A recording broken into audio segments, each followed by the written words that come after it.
Teacher harap kita semua dalam keadaan sehat ya. Nah, hari ini seperti biasa bertemu lagi dengan Teacher Nora. Kita akan memulai pembelajaran kita.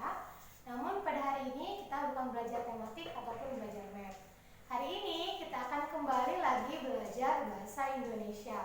Setelah beberapa hari kemarin, setiap di hari Kamis kita libur dan tidak belajar bahasa Indonesia, hari ini kita kembali lagi membuka buku bahasa Indonesia kita.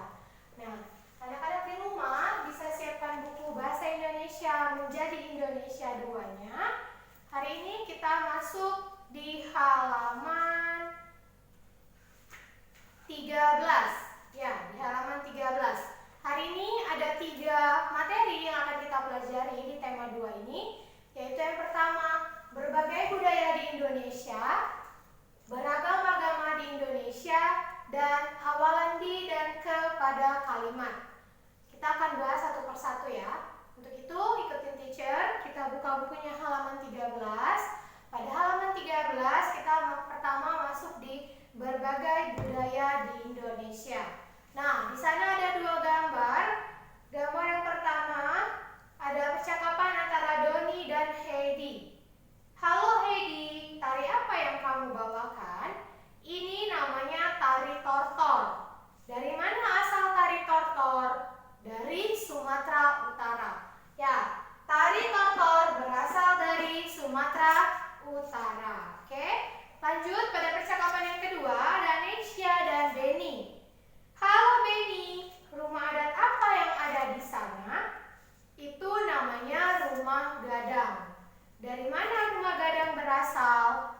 Dari suku Minangkabau. Rumah gadang berasal dari Minangkabau, ya. Lanjut di halaman 14 ada satu percakapan lagi antara Dewi dan Doni.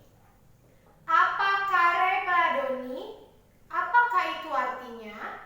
Apa kareba itu bahasa Makassar? Artinya apa kabar? Oh, begitu. Kabarku baik, Dewi. Nah, apa kareba bahasa dari Makassar yang artinya adalah apa kabar. Sebenarnya berbagai budaya di Indonesia masih banyak lagi. Seperti budaya yang ada di tempat kita sekarang di Sumatera Selatan atau Palembang. Biasa kita bisa menyebutkan apa kabar dengan kata apa kabarnya. Artinya adalah apa kabarnya. Atau wong kita galo adalah orang kita semua. Masih banyak lagi. Dari berbagai macam daerah pasti mempunyai bahasa-bahasanya sendiri. Bahasa sendiri, tari sendiri, dan rumah adat sendiri. Tapi hari ini kita hanya belajar sedikit dulu supaya anak-anak bisa mengenal. Nanti mungkin di halaman selanjutnya kita akan belajar lebih banyak lagi. Nah, di ketiga gambar tadi kita disuruh perhatikan. Setelah kita perhatikan, kita diajak untuk menjawab pertanyaannya. Kita jawab sama-sama ya. Yang pertama, pernahkah kamu melihat tari tortor? Ada yang pernah melihat tari tortor? Tari tortor tadi disebutkan berasal dari Sumatera Utara. Jika ada yang belum pernah melihatnya, boleh lihat di YouTube-nya. Cek tari tortor, bisa lihat bagaimana sih sebenarnya tari tortor itu, ya. Lalu yang kedua, tari daerah apa saja yang kamu ketahui? Nah, tari apa saja? Ada tari tortor dari Sumatera Utara, ada tari piring, ada tari apa lagi? Tari yang lain masih banyak. Coba kalian tanya sama orang tua kalian supaya lebih tahu lebih banyak lagi tari-tari yang berasal dari Indonesia. Lalu yang ketiga, tahukah kamu tentang rumah adat lain selain rumah gadang dari Minangkabau? Tadi katanya rumah gadang berasal dari Minangkabau. Ada lagi? Kalau dari Sumatera Utara ada rumah adat namanya rumah adat Batak Toba. Lalu kalau dari Sumatera Selatan ada yang disebut dengan rumah limas. Ada lagi yang tahu yang lain? Coba dicari juga ya. Lalu kalau sudah dapat, bisa dituliskan di sini. Adakah kata-kata dalam bahasa daerah lain yang kamu ketahui? Nah, seperti yang saya katakan tadi, bahasa kita sendiri pun punya untuk menyebutkan apa kabar, bukan apa kareba seperti dari Makassar ini ya. Apa tadi kata teacher? Apa kabarnya? Bagaimana kabarnya? Apa kabarnya? Kalau dalam bahasa Palembang atau Sumatera Selatan adalah apa kabarnya, ya.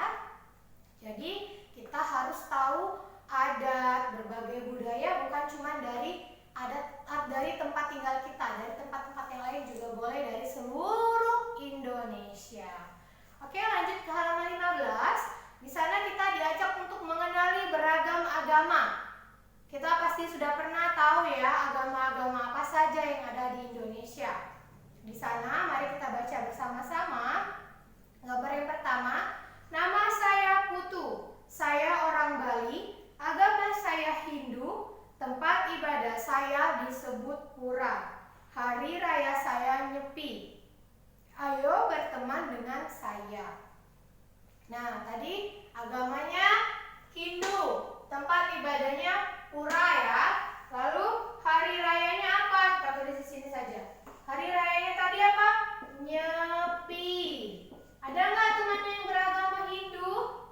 Jika ada, pasti dia merayakan hari raya Nyepi. Lalu gambar yang kedua, nama saya Daisy. Saya orang Jakarta, agama saya Buddha, tempat ibadah saya disebut wihara, hari raya saya Waisak.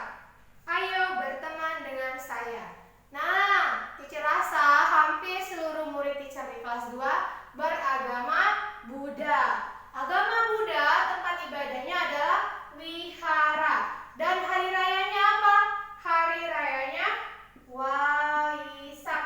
Ya, hari rayanya Waisak. Jadi sudah tahu agama Buddha tempat ibadahnya wihara dan hari rayanya adalah Waisak. Lanjut, kita ke halaman 16, ada gambar yang ketiga. Nama saya Raffi, saya orang Padang. Saya beragama Islam, tempat ibadah saya disebut masjid. Hari raya saya Idul Fitri. Ayo berteman dengan saya. Nah, ada agama apa lagi? Agama Islam, tempat ibadahnya masjid, dan hari rayanya adalah Idul Fitri. Ada tidak siswa teacher kelas 2 yang beragama Islam?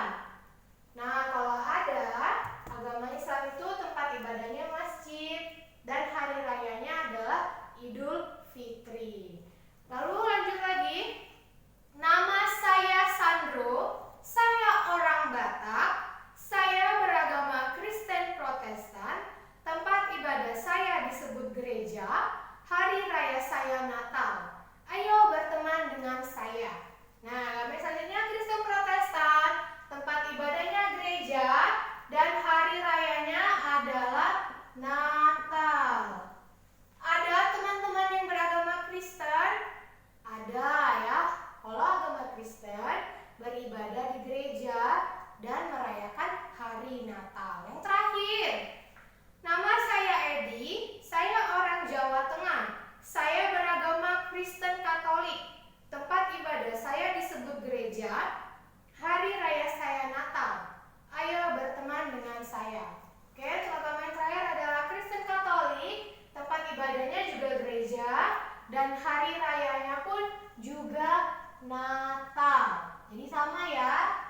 Sama. Ada yang beragama Kristen Katolik di kelas 2? Ada. Jika ada, tempat ibadahnya gereja dan hari rayanya adalah Natal.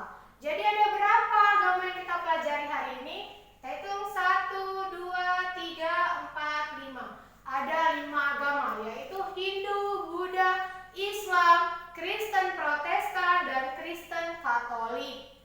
Nah, di halaman 17 ada sebuah tabel yang kalian diajak untuk mengisinya, mengisi agamanya, tempat ibadahnya, dan hari rayanya. Coba kalian isi sesuai dengan tabel yang sudah teacher buat ini ya. Tidak usah pusing-pusing cari bagaimana, tinggal lihat saja. Yang pertama masjid, tempat ibadahnya masjid, berarti agamanya apa? Islam. Hari rayanya Idul Fitri. Lalu di kolom yang kedua, hari rayanya Natal. Agama apa ya? Wah, kalau Kristen Katolik sudah ada di kolom ketiga. Berarti ini Kristen Protestan. Tempat ibadahnya apa? Tempat ibadahnya gereja. Dan begitu selanjutnya. Kalian harus isi. Jika sudah, nanti boleh kumpul dan kirim ke teacher. Oke, untuk pembahasan yang terakhir, kita akan membahas tentang awalan di dan ke pada kalimat. Di tema 1 kemarin, kita sudah belajar